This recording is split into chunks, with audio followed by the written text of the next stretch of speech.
ایک آدمی نے شادی کرا بیٹھا تگڑے قبیلے میں، امیر لوگوں میں. تو نبی پاک صلی اللہ علیہ وسلم نے منع فرمایا کہ جو عورت عزت اور مال کے لحاظ سے تم سے اونچی ہو اس سے نکاح نہ کرو. جو عزت اور مال کے لحاظ سے تم سمجھو نا کہ مجھ سے چھوٹے طبقے میں، اس کے ساتھ شادی کرو، وہ عزت زیادہ کرتی ہے. لیکن آج کیونکہ ہم شادی لڑکی کے ساتھ نہیں کرتے، اس کے مکان کے ساتھ، اس کی جائیداد کے ساتھ، اس کے بینک بیلنس کے ساتھ، اس کے ساتھ شادی ہوتی ہے. معاذ اللہ، وہ شادی کرا بیٹھا اونچے قبیلے میں، بیوی ڈانٹتی ہے، بندہ ہے ماڑا، وہ بیچارہ کہہ بھی کچھ نہیں سکتا. ایک دن پریشان ہو کے کہنے لگا امیر المومنین حضرت عمر کے پاس جاتا ہوں، حضرت فاروق اعظم کے پاس جاتا ہوں، جا کے شکایت کرتا ہوں. آیا، خدمت میں حاضر ہوا، دروازے پہ دستک دی. حضرت عمر گھر میں تھے، دروازے پہ دستک دی. حضرت عمر اندر سے اٹھے، دیواریں تھی گھر کی چھوٹی چھوٹی، باہر سارا کچھ سن رہا ہے. اندر سے اٹھے تو آپ کی زوجہ کہنے لگی بس ٹھیک ہے، آ گیا پھر کوئی آپ کو بلا لے.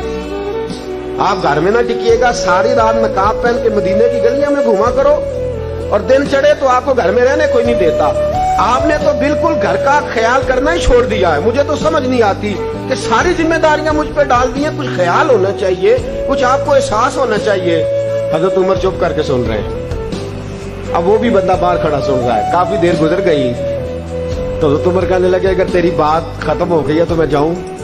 کہنے لگے جی میں نے کیا کر لینا، جائے آپ نے جانا ہی جانا ہے. حضرت عمر ہنسے، باہر آ گئے. باہر آ کے اس کو کہنے لگے کیا بات ہے ابھی تیری، کیا مسئلہ ہے، کس لیے آیا ہے؟ تو وہ ہنسنے لگا، کہنے لگا حضور میں آپ کو کیا مسئلہ بتاؤں، میری اتنی ڈاڑھی نہیں جتنی آپ کی ہے. میں تو آیا تھا اس غرض سے کہ اپنا دکھڑا سناؤں گا، تو آپ تو زیادہ دکھی ہیں مجھ سے. وہ جو کام اندر ہو رہا تھا وہ میں معذرت سے سن بیٹھا ہوں چونکہ کھڑا دروازے پہ تھا. تو حضور میں جس مقصد کے لیے آیا تھا مجھے تو اپنی بھول گئی ہے، مجھے تو آپ سے ہمدردی ہو گئی ہے.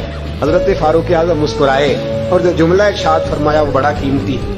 آپ نے فرمایا اللہ کے بندے، میں ساری رات باہر گزار دیتا ہوں، سارا دن رسول اللہ کی امت کی دیکھ بھال کرتا ہوں، میرے بچے پیدا کرتی ہے، پھر میرے بچے پالتی ہے، میرے کپڑے دھوتی ہے، کھانا پکا کے رکھتی ہے. فرمایا تو دیکھ تو صحیح کہ مجھے اپنی بیوی پر سب سے بڑا فخر یہ ہے کہ میں کئی راتیں بھی گھر نہیں آتا تو میرا بستر کبھی ناپاک نہیں ہو سکتا. کردار کی بادشاہ ہے، پردے کی بادشاہ ہے. فرمایا مجھے اس پر فخر ہے. میں روزانہ اونچا بولتا ہوں، وہ سنتی ہے، کبھی کبھی وہ بول لیتی ہے تو میں بھی سن لیتا ہوں. میری بیوی ہے، کوئی غیر تو نہیں نا، میری بیوی ہے، کوئی غیر ہے.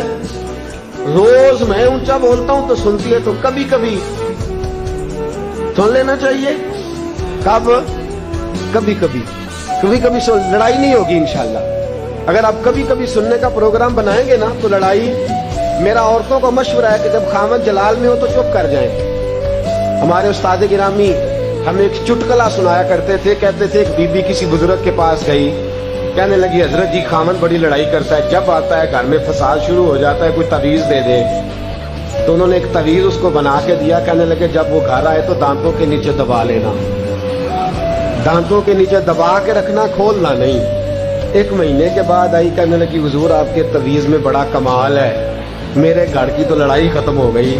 کہنے لگے تعویذ کا کمال نہیں، میں نے تیری زبان ہی بند کر دی ہے، تو جب تک چپ رہے گی تب تک انشاءاللہ فساد نہیں ہوگا.